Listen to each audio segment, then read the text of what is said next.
নমস্কার, awareness with দাসজিতে আপনাদেরকে স্বাগত জানাই।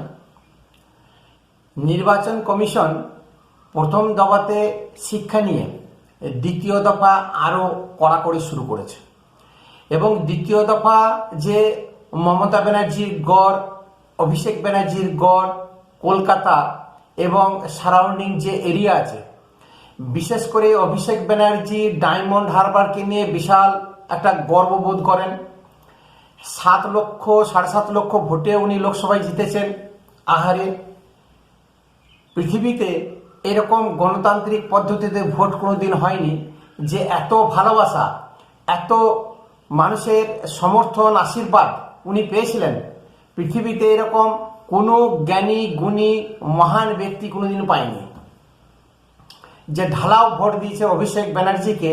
এর আগে এরকম কোনো এমপি, কোনো এমএলএ এরকম কোনো বড় কাজ করেনি, তাদের কোনো রকমের কিছুই ব্যাকগ্রাউন্ডে বা সেরকম কিছু ছিল না। এই ডায়মন্ড মডেল উনি আবার প্রমাণ করতে চাইছেন যে এই ভোটে ডায়মন্ড লোকসভার আন্ডারে যতগুলো বিধানসভা কেন্দ্র আছে, উনি চাইছেন যে এটা একটা নজিরবিহীন বা নজির সৃষ্টিকারী ভোট গ্রহণ করা হবে, যার কারণে যত রকমের কুমন্ত্রণা, কুবুদ্ধি, গুন্ডাগিরি, ভোট মেশিনারিজ যা যা আছে দক্ষিণ 24 পরগনার, শব্দ ব্যবহার করে, কিভাবে ব্যবহার করে আমরা সবাই কিন্তু জানি। নির্বাচন কমিশন পরিষ্কার বলে দিয়েছে যে স্বচ্ছ এবং সুন্দরভাবে একটা ভোট পরিচালনা করা। বাইকের ওপরে নিয়ন্ত্রণ আছে সকাল 6টা থেকে সন্ধ্যে 6টা পর্যন্ত। সেই বাইক বাহিনী আর তাণ্ডব করতে পারছে না দিনে, তাই তারা রাতের অন্ধকারে পাড়ায় পাড়ায় গলি গলি গিয়ে তাণ্ডব চালাচ্ছে। খেলা হবে স্লোগান এবং 4 তারিখের পরে দেখে নেব।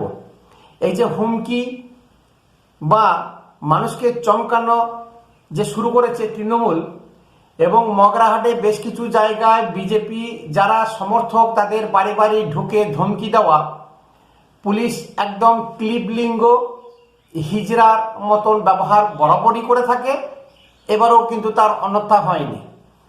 নির্বাচন কমিশনের কাছে সমস্ত কিছু রিপোর্ট গেছে এবং এই যে বাইক বাহিনী রাত্রি 8টার সময় বেরিয়ে তাণ্ডব লীলা করেছে বা হুমকি দিয়েছে, তার কিন্তু একটা ট্রেস করে ফেলেছে এবং তাদের ব্যবস্থা নেবে। সিআরপিএফ, পুলিশ, যে সমস্ত সিএপিএফ আছে তারা কিন্তু অ্যাকশন নিতে শুরু করে দিয়েছে।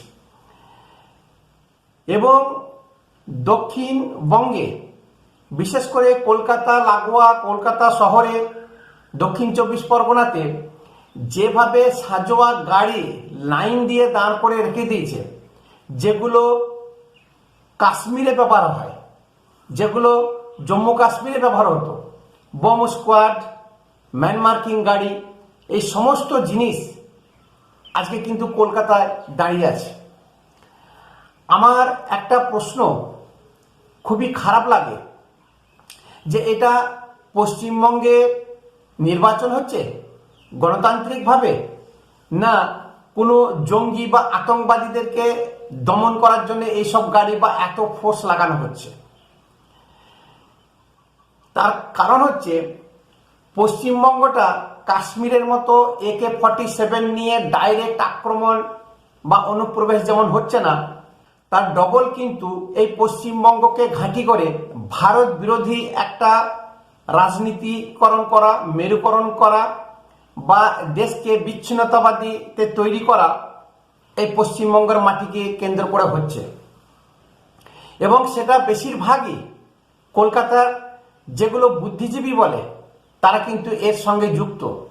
আমি বলবো এগুলো ক্লিবলিঙ্গ জাতি, এদের কোনো দায়বদ্ধতা নেই।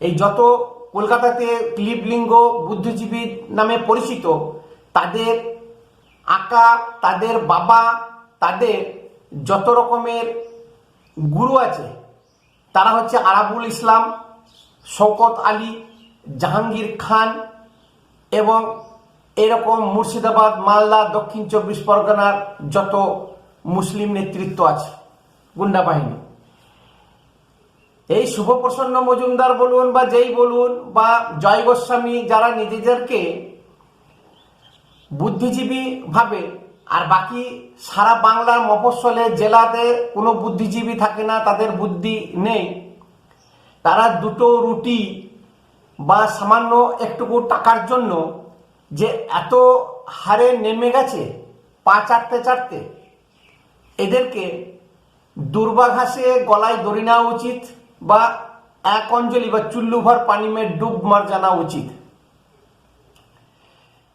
এই যে সাজোয়া গাড়ি, এটা কি একটা গণতন্ত্রের প্রতি লজ্জা নয়? এত সিআরপিএফ এত ক্যাব নামিয়েছে, এটা বাঙালি নিজেদেরকে যে বুদ্ধিজীবী সংস্কৃতি বলে, বাঙালির অস্মিতা, বাঙালি নাকি ভারতবর্ষের বৃহত্তম সংস্কৃতি মানা মানুষ, কালচার একটা ব্যবহার করে, তাহলে আজকে সেই নির্বাচন স্বচ্ছ এবং গণতান্ত্রিকভাবে হবে না কেন? সাজো সাজো রব কেন? যুদ্ধকালীন একটা তৎপরতা, এটা কিন্তু কলকাতার বুদ্ধিজীবী যারা নিজেদেরকে ভাবে সেই সব ক্লিবলিঙ্গ মানুষের কাছে আমার প্রশ্ন। এখন প্রশ্ন হচ্ছে, টিএমসি, মমতা ব্যানার্জি, অভিষেক ব্যানার্জি এরা সবাই বুঝতে পেরেছে যে এই ভোটে আমাদের আর কোনো কারসাজি বাজিবুজি কিচ্ছু চলবে না, তারা হারতে চলেছে। এবং শুধু তাই নয়, যাদের বলে বা যাদের কাঁধে ভর করে আজকে টিএমসি দলটা চলছিল গত 10 বছর ধরে, সেই আইপ্যাক কিন্তু টিএমসি থেকে দূরে সরে যাচ্ছে। আজকে তারা এমনি এমনি ঘোষণা করেনি কলকাতার অফিস বন্ধ এবং 11 মের পর অফিস খুলবে, এবং আইপ্যাক নতুন একটা কাস্টমার জোগাড় করে ফেলেছে টিএমসিকে লাথি মেরে, সেটা হচ্ছে পশ্চিমবঙ্গের কংগ্রেস। কংগ্রেস পশ্চিমবঙ্গে একটা পানগুমটিতে রূপান্তরিত হয়ে গেছে। সেই পানগুমটি থেকে একটা শপিং মলে কিভাবে আনা যায়, ব্যবসাকে কিভাবে আরো বাড়ানো যায়, যার জন্যে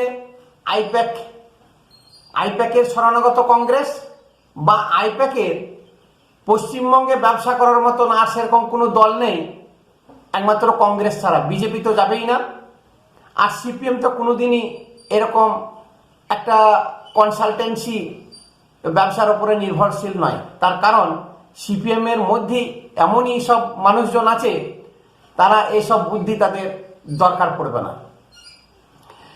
রাহুল গান্ধীও দেখলো যে আইপ্যাক যদি থাকে তাহলে হয়তো পশ্চিমবঙ্গে কংগ্রেস উজ্জীবিত হবে। তার কারণ রাহুল গান্ধী বুঝে গেছে যে এই পশ্চিমবঙ্গ থেকে টিএমসি ধুয়ে মুছে সাফ হয়ে যাচ্ছে। রাজ্য রাজনীতি তথা জাতীয় রাজনীতি থেকে টিএমসির নাম ও নিশান মিটে যাবে, ঠিক অরবিন্দ কেজরিওয়াল যেভাবে ধূলিসাৎ হচ্ছে। অরবিন্দ কেজরিওয়ালের যে 7 জন এমপি রাঘব চাড্ডা সহ বিজেপিতে যোগদান করলো, ঠিক সেই রকমই দিল্লিতে বসে টিএমসির এরকম বহু এমপি বিজেপির সঙ্গে কিন্তু যোগাযোগ রাখছে। তারা নির্ভর করছে যে এই পশ্চিমবঙ্গের রেজাল্টের উপর, এবং বহু এমএলএ টিএমসি তারা বিজেপির দিকে একদম পা বাড়িয়ে আছে। জিতুক বা হারুক, তারা কিন্তু বিজেপিতে জয়েন করছে 100% শিওর। আইপ্যাককে রাহুল গান্ধী এই প্রথম ব্যবহার করছে না, এর আগেও আইপ্যাকের বুদ্ধি রাহুল গান্ধী নিয়েছিল, কিন্তু পশ্চিমবঙ্গের মাটি এখন খালি।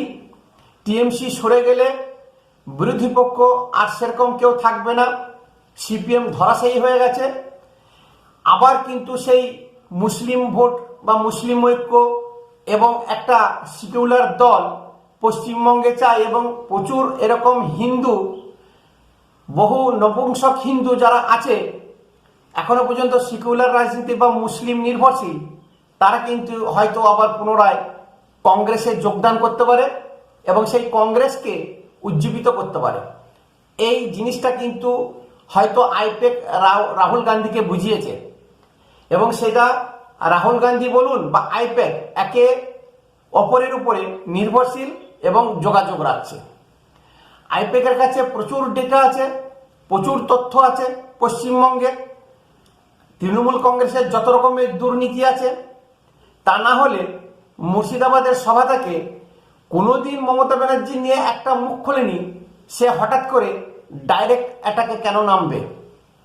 আজকে আসানসোলে একজন কংগ্রেস সমর্থক, তাকে একজন টিএমসি, যেটা প্রমাণিত হয়নি এখনো, কাউন্সিলর তাকে মেরে ফেলেছে পিটিয়ে, সেই নিয়ে একটা প্রেস কনফারেন্স কংগ্রেস কিন্তু কলকাতায় করলো।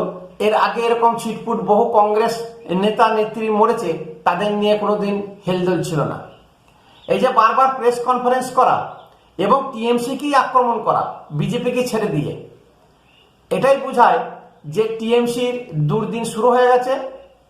কংগ্রেস সেই জায়গাটা পুনরুদ্ধার করার জন্য বা নিজের জায়গা ঘুরে আসার জন্য, ঘুরে দাঁড়াবার জন্য, তাই আইপ্যাকের সাহায্য নিয়ে এই পশ্চিমবঙ্গে আবার নতুন করে ঝান্ডা ওড়াতে চাইছে। ডায়মন্ড হারবারে যে যেমনই করুক শক্ত হাতে নির্বাচন কমিশনের কাছে খবর আছে, সেইভাবে কাজকর্ম শুরু করে দিয়েছে।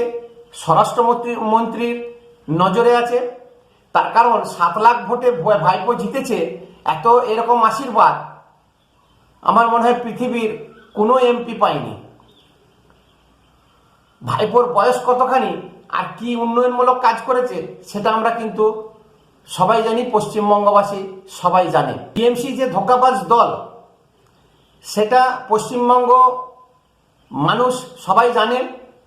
যে কিছু যুব সম্প্রদায় সামান্য কিছু টাকার লোভে এই যে ডিজিটাল যোদ্ধা বলে একটা প্ল্যাটফর্ম তৈরি করেছিল অভিষেক, সেখানেও ধোঁকা। যারা কন্টেন্ট ক্রিয়েটর ছিলেন তাদেরকে ঠিকমতো টাকা পয়সা না দেওয়া, তাদেরকে ঠিকমতো যোগাযোগ না রাখা, আজকে তারাও বুঝতে পারছে ঠিক ভোটের মুখে তারাও কিন্তু ঘুরে গেছে। সেই অনেক ডিজিটাল যোদ্ধা যেগুলো একদম পা চাটা চটি চাটা শুরু থেকে আছে, তারা বাদে নতুন যে সমস্ত যুব সম্প্রদায় যুক্ত হয়েছিল দুটো টাকার লোভে ভোটের মুখে আয় করার জন্য, তারা আইপ্যাক বলুন বা অন্য যে কেউ, এই যে বাংলা পক্ষ নামে একটা জামাতি সংগঠন আছে, তাদের ফাঁদে পা দিয়ে যে কাজ শুরু করেছিল তারা আজকে কিন্তু বুঝতে পেরেছে এবং খুব তাড়াতাড়ি বুঝতে পেরেছে। তাই তারাও ওই ডিজিটাল যোদ্ধা থেকে সরে দাঁড়িয়েছে।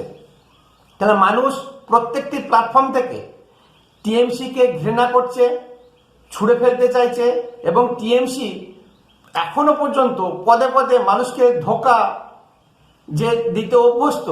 ওই যে বললাম না, রাক্ষসের প্রচুর রকমের ফন্দি ফিকির থাকে, যতক্ষণ না শরীর থেকে তার প্রাণবায়ু বেরোচ্ছে ততক্ষণ পর্যন্ত সে নানান রকমের কুচাল ফন্দি এরকম করতেই থাকে ফাঁসাবার জন্য।